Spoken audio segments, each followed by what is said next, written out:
Ryan Burke, scene 23, take 1. My name is Ryan Burke. I'm currently an author, a writer. I've published 2 books, a collection of poems. I'm also in the Black Anthology, the first Canadian Black Anthology for poets. And I'm currently taking courses for social service worker, immigrant, and refugees. I've always had a problem with this whole thing about ethnicity and where I should lay my lines down to, whether it should be Canadian or Caribbean. I identify myself as a Black Canadian. If I had to say how it defines me as a person or what I think about it, I'd say definitive, under the microscope, stereotyped. Beauty in ruins. I'd have to say it means being the beauty in the ruins. It's sort of like hearing sometimes the best comes from the worst. And in a city as diverse as Toronto, you have every ethnicity. The Black community has strived and has become a force to reckon with.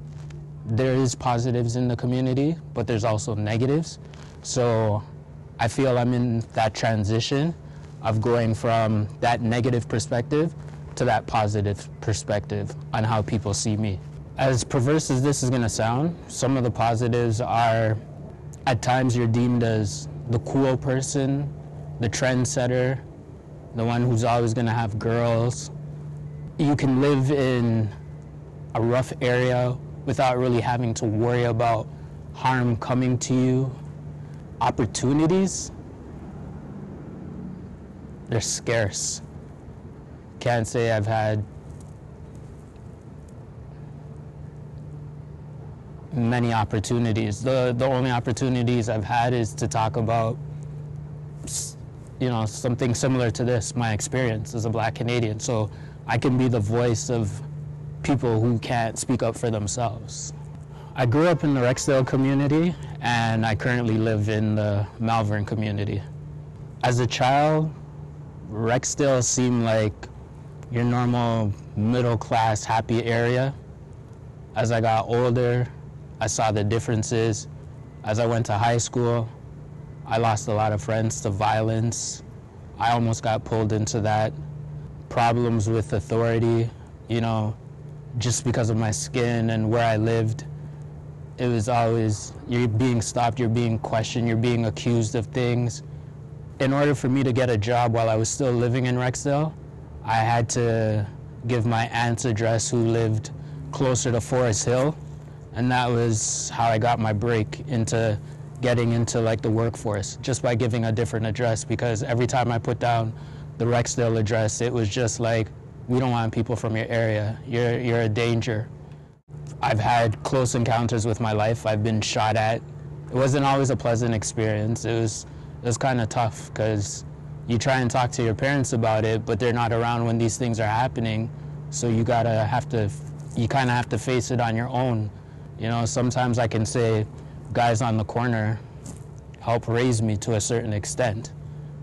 I'm not gonna say if that's fully positive or fully negative. It had its benefits. It's one of the hardest things for me to talk about. I don't think I've ever recovered from it, because it was a moment in where I lost my innocence.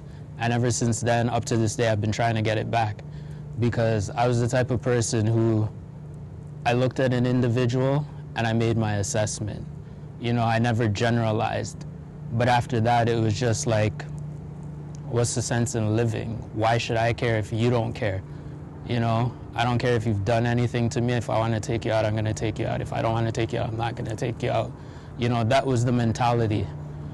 Luckily I had good friends around who calmed me down and stuff like that, but once your mind gets jaded, it's hard to come back to that innocent perspective that you once had. So that's what that whole shooting, getting shot at, did to me, because it was mistaken identity, but these guys didn't care. It's just like, you're either associated with them or you're with us. And the people who did it, it's like people who I was friends with, people who came to my house. how do you trust someone after that? How do you, learn to let people in after something like that? It's just, it's a scary thing. It's also impacted whether I've wanted to have a family or not. Because I worry, will I be able to show the right amount of love to my children if I do have children? Because I'm afraid to let people in. I'm afraid to let people close. I've never handled a gun, never shot at anyone. I don't believe in weapons.